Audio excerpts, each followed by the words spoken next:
دوستان عزیز سلام. در صحبت ما هستند بسته‌کار معروف معاصر تاجیک و جهانی، هنرپیشه خلقی تاجیکستان، برنده جایزه دولتی به نام استاد رودکی، استاد طالبخان شهیدی. استاد خوش آمدید به استودیوی پرس تیجی.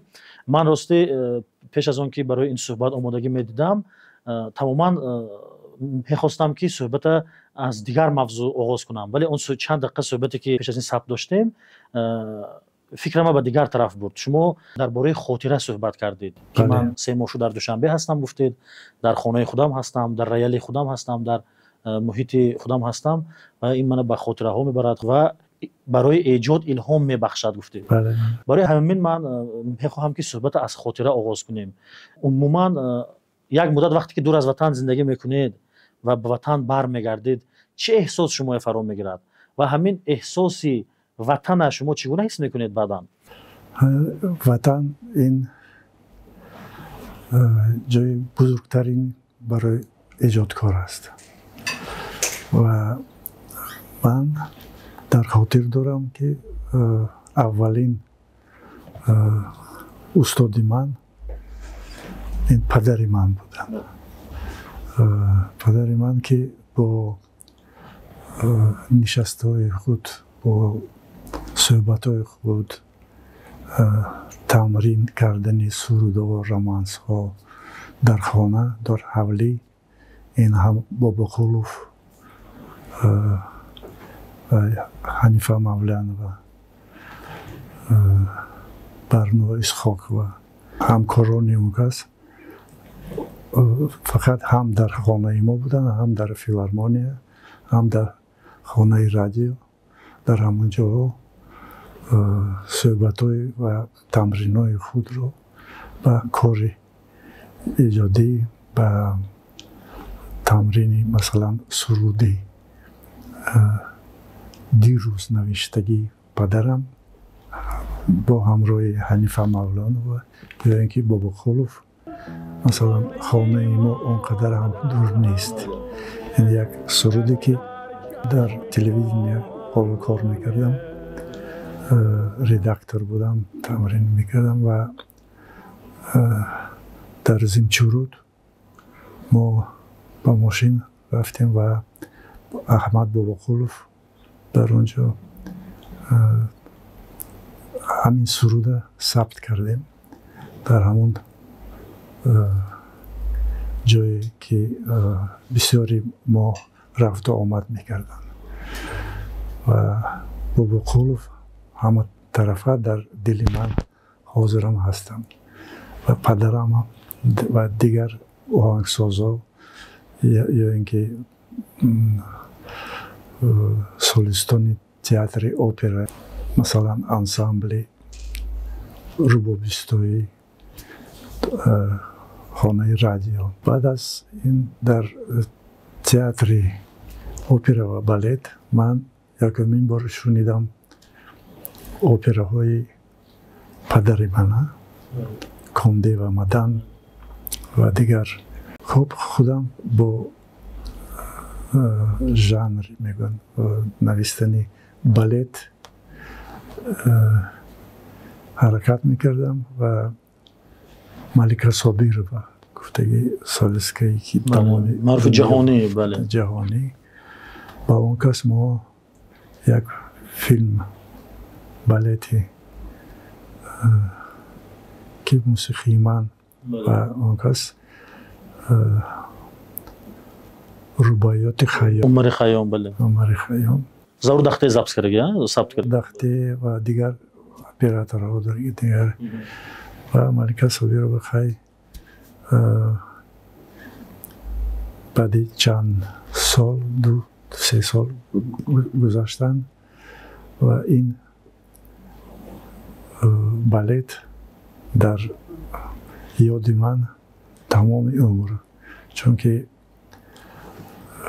اپراتورهای که از مسکو بودن، از دوشنبه، از تلویزیون خودم و پاویلیون که در کینو استودیو تاجیک فیلم بود، در اونجا ملکه صابیر رو به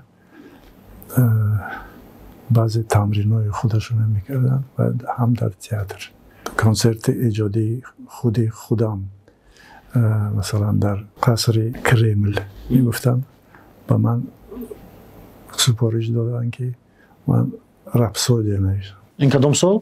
دهم سال. و چیوان گاسپاریان گفتگی دودوک که چیز میکرد و هم بود آهنگی من می نواخت در اونجا در ارکستر کینماتوگرافی مسکو بود SSSR میگفتیم. در اونجا ما این چیز رو ثبت کردیم. بالت کرملوفسکی دورец رقص میکرد. متاسفانه آخرین وقتا در تلویزیون ما کم چیز نشان میدن و هم اون بالت اپراهایی که من در دوشنبه نوشته بودم آنها حالا یکم بار من ندیدم، لیکن اجراش در خود تئاتر بود و حالا هم یک چند پیش یک بالت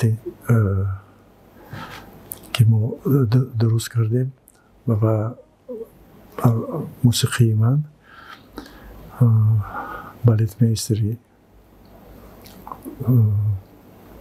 که از پیرم آمده بود از سرگی راینیک. همین میخواستم استاد مشخصا پرسم این بالت با تاجیکی پریاخ نام دارد، با روسی تایوشایا کراساتا.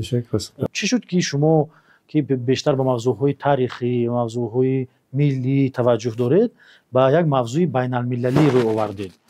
این مسئله پرابلم آبشوی پریاخ‌ها و تغییریابی اقلیم، من فکر میکنم در ایجادات شما این تماما یک چیزی نو. چی شد که شما به این موضوع رو آوردید؟ این موضوع جهانی. بالت میستر خیلی از پیرم از روسیه است و موسیقی های من یگانه یکتاش مثلا اسمی اگر نام دارد، سخنهای لایق شرالی اسمی اگر من در ارکستر سیمفونی ماندم. ارکستر سیمفونی کنسرت ویولا اند ارکستر گفتگی و 24 دقیقه میرد. سالیست از مسکو بود و اینا بسیار خوب نوشته بودن در تالار گوستل رادیو در مسکو. این یک فکت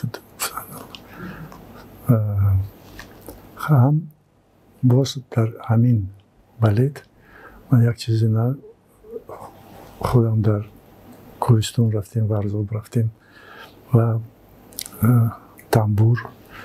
تنبوری که میناخت یکی از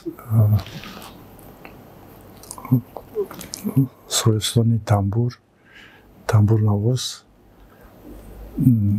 فراموش کردم اون کس از تاشکند رفته. عبدالولی عبدالرشیدov. بله. همین کوهستان ورزاب رفته نوشتیم. یک تا اپراتور بود و کوهستانی که یخ بودی چیز عبدالولی شده ازاد خیلی چیزش فنگرامش نوشتگی ما استودیو. این هم یک واقعا ممکن گفت یک فیلم کنه. همونه من با ارکستر سیمفونی و تنبور منتج کرده همون ورزاب چوینیک یک تا هستم میدونید. بله. همونه من از بچگی یادم بود. بعد من گفتم همون چوینیک که میگیرید و نشان میدید چقدر آب میبراید از اونجا. خیلی رفتیم که چوینیک و آب نیست و اونجا کانتب نتوانستیم پیدا کردن آب.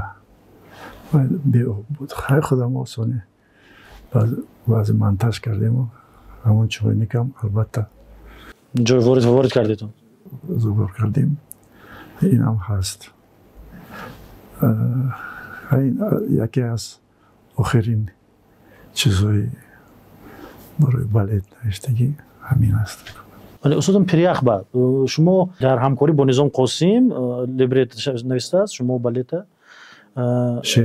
شعر بله شما سالهای آخر بیشتر در خارج کشور کار میکنید و با تئاتر اپرا و بالت اثراتون اینجا کم بود سالهای آخر چی طور اینها توانستند که شما راضی کنند برای همکاری خیلی من اومدم بعضی چیزا ما برای تئاتر شناسایی کردیم لیکن ارکستری که به من لازم است نیست اونجا خیلی چمبر ارکستر یعنی ارکستری کمی و تقریبا 40 کس ممکن جمع کردم کار میکردیم کنسرت میگذراندیم و یکی از سالیست آواز بلبل گفتگی موسیقی خلقی با ارکستر جمع کردم و اینم اجرا شد و خیلی یک کار کرده همین بالتی که ما گذراندیم تای شیک رسطه خودی سالیست پرم و خود پستانوفشک رایніک درست کرد همه شد جنبست کرد خوداژنیکوی تئاتر خیلی خوب کار کردن باید خیلی تماشا کنید بله من تماشا کردم من در نخست نمایش بودم نخست نمایش الجناب و مخصوصا موسیقی خلقی کلاریتی خلقی آهنگ خلقی تاجیکی خیلی من بسیار پسند آمد استاد شما همیشه کوشش میکنید که در همین ارکستر سیمفونی یک کلاریت ملی داخل کنید یک موسیقی ملی داخل کنید همین سمت شما از کی آغاز کردید و چرا از همون وقتایی که پدرم نزد رویال میشستند یا اینکه خانه به سالستان می آمدن از فیلارمونیای تاجیکی و سرودای تمرین میکردن و مثلا اکا شریف جورایف همون طرفای خانه معبد میشستند این گونه سرایندگان همون وقتای هم لیکن کم بودن لیکن خانه پدر به بسیار می آمدن تمرین میکردن از یک چیزی نو میشتند با هم ششته همون اکا شریف جورایف هم می آمد من در یادم دارم ببینید استاد شما درباره کنسرت‌هایی که در تالار کنسرواتوری مسکو میشد گفتید و در صفحه یوتیوب اگر ببینیم چندین کنسرت‌های خود شما بعداً در این تالار برگزار شد اولین بار در کنسرواتوری کی کنسرت برگزار کرده بودید شما عموما در مسکو عموما این کنسرت تالاری کنسرواتوری وقتی که دیپلم میسپردیم همونجا هم یک قسمی موسیقی من موسیقی دیگر خواننده ها و کلاسی مثلا آرام خچتورن کلاسی دیگر چیز شنید که خبیبولینا استادای پروفسورای کنسرواتوری استودنت شد این یکمین کنسرت بود آرام الیچ همونجا بودن یک دو سخن درباره منم گفتن چون که همه پروفسورها باید یک گپ گویند همونجا یعنی درباره استودنتی که حاضر تمام کرد همون کمپوزیتور و دیگر اندری اشپای شنید که کریم خچاتوریان گفتگی دیگر همونشون برآمد کردن نتیجه همین که ما بسیار خیلی مکتب خوب گرفتیم همونجا استاد ببینید شما سالهای آخر بیشتر در خارج کار میکنید می‌نویسید ترجمه حالتون نگاه کردم که شما سالهای 92 وزنین در دوشنبه بودید و بعد 2000 رفتید اصلا چرا رفتید بعد از اون که الکی تینجی شد چون بیشتر ایجادکارا زمان ناتینجی رفتند کو شما سالهای دشوار در اینجا بودید و بعد دشواری ها رفتید؟ همون وقت من نوشتم یک تا چیز گرمانیا میره گفتگی برای ارکستر و سالیستای ساپرانو تینر. بعد همون سالها پیش ما با من چیز جواب دیم سالهایی که جنگ می بود ما خیلی من دیدم که در تئاتر ریکویم موزارت گفتگی چیز نوسادین همون وقتی جنگ که یک جا پرام جا موزارت نوسان اینم یک صفحه میبینم چون که دیریژور از افسریا آمده بود. دوامی بعد جنگ کنسرت میگذارندیم. من خیلی دیریژوری میکردم در تئاتر کنسرت های میگذارندیم. یا کس میامدم سالهای 92 2000 آدم ها توجه داشتن با میامدن مهمانا که همون وقت در دوشنبه بودن. عموما همون سالها رفت و آمد تئاتر خوب بود، لیکن خیلی جنگ کاری خودش کرد. استاد ببینید حاضر شما درباره ارکستر صحبت کردید و ارکستر تئاتر گفتید که ویش تعدادشون کم. چند روز پیش ویک شده شد ارکستری کودکانه بودید شما در اون کنسرت؟ من دعوت نکردیم اونجا. خیلی اونجا چی سرویس کمپوزیتور گفتگی و خودشون تشکیل کردن دیگه نه. من بودم. البته این یک کنسرت خوب بود و همون بچه‌ها که هستند در صحنه این یک کار خیلی خوب است. همه چیزها را گوش کردم و بچه‌ها هم کارشون ارکستری بچه‌ها خوری بچه‌ها. امیدوارم که این یک قصه خوب است و آینده برای همه آهنگسازان یک ارکستر پیدا میشد که همه بچه‌های جوان حاضر استودنت مثلا شده بعضی‌هاشون. استاد شما حاضر چی می‌نویسید همیشه به روزها در دوشنبه؟ در دوشنبه من همین فقط کنسرت تیار کردم که همه بچه‌ها همه سازانم یک چیزی نو نشون دادن یا کلاسیکی نشون دادن و یک ساعت یک و نیم ساعت مثلا و هر سال این کار میکنم اجرا کنم پیش از یکمی سپتامبر مثلا بچه‌ها که گذارن یک تا چیز گفتم همین تیار کردم. خودم هم یک چیز می‌نویسم و بچه‌ها کمپوزیتوران پیانیستان بچه‌ها هستن. بهروز سیف‌الدینов. شما بیشتر سال آخر در لندن زندگی می‌کردن؟ مسکو و لندن؟ مسکو و دبی بودیم. دبی مثلا خیلی اونجا ایجادکاری نیست. همون بچه‌ها هستن دیدار غنیمت گفته همونجا میشینیم بچه‌ها که میگردیم گرد اطراف بعضی وقت نزدیک پیانو işte ویدیو زاپیس یک چند تا مینیاتورهای پیانو. بعد یک تکنولوژی هست که همین نواختن من کامپیوتر صفره‌ای چیز میکند همیشه درست میکنند. یعنی شما حاضر از نوت‌نویسی عنعنوی به تکنولوژی معاصر گذشتید؟ تکنولوژی معاصر گذاشتم. خیلی حرکت میکنم که نوت‌ها کمتر باشد بینش من بینم چه خیلی نوشتم. شما دید سلامت باشید. آرزوی ما همین که بالت عمری طولانی بیند و سالها در صحنه باشد و شما هم صحت سلامت باشید استاد. تشکر. رحمتی کرام شما.